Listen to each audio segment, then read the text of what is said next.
Baiklah, kami dari kelompok 3 pada topik 4 demonstrasi kontekstual pada mata kuliah perancangan dan pengembangan kurikulum dengan topik penilaian dan evaluasi pemahaman dalam UBD.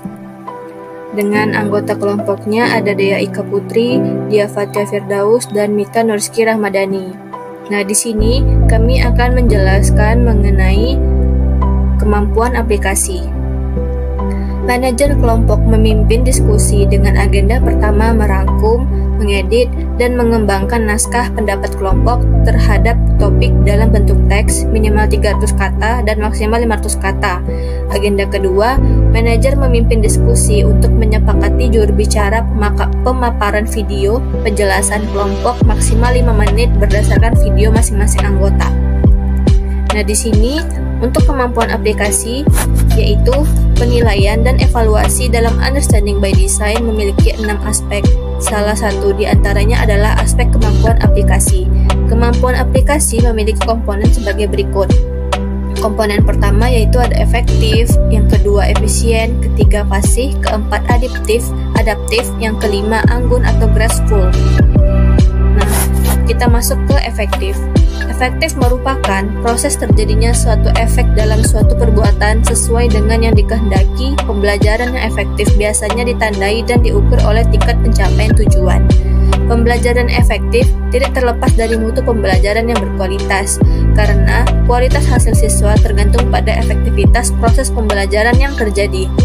Ada 4 strategi pengajaran yang efektif, yaitu yang pertama ada visualisasi, yang kedua pembelajaran kooperatif, yang ketiga instruksi berbasis pertanyaan, yang keempat penggunaan teknologi di dalam kelas. Lalu aspek yang kedua ada efisien. Efisien ini juga bermakna sebagai usaha atau proses dalam menyelesaikan sesuatu secara optimal. Efisien ini berkaitan dengan waktu, karena seseorang yang bekerja secara tidak langsung ia akan memperhatikan segala aspek termasuk waktu. Selain itu, efisien ini juga bisa diartikan sebagai manajemen kontrol, sebagaimana kita bisa manajemen tenaga, waktu, bahkan uang.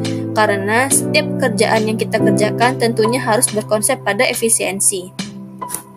Aspek yang ketiga yaitu fasih. Penilaian yang fasih adalah penilaian yang mengembangkan kelancaran kebersihan dan baik pelafalan bahasanya.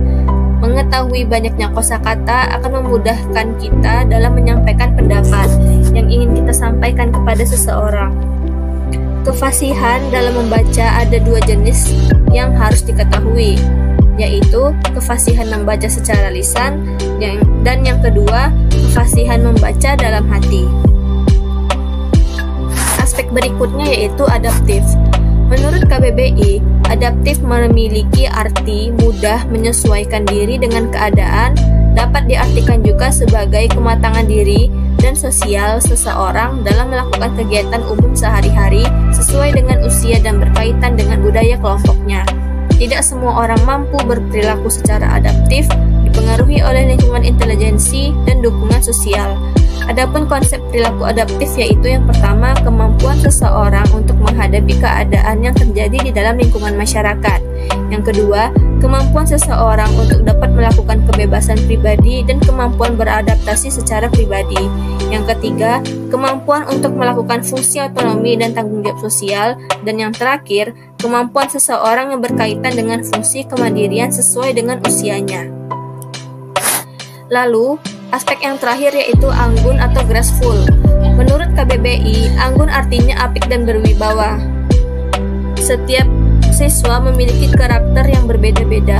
Pendidikan biasa menentukan metode, strategi, dan komponen pembelajaran lain yang tepat sehingga membuat hasil belajar lebih optimal dan bermakna.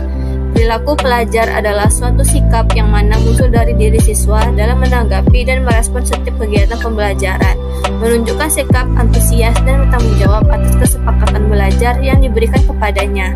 Perilaku belajar memiliki 2 penilaian kuantitatif yaitu baik dan buruk tergantung kepada individu yang mengalaminya. Baiklah, segitu saja penjelasan dari saya. Lebih dan kurang saya mohon maaf.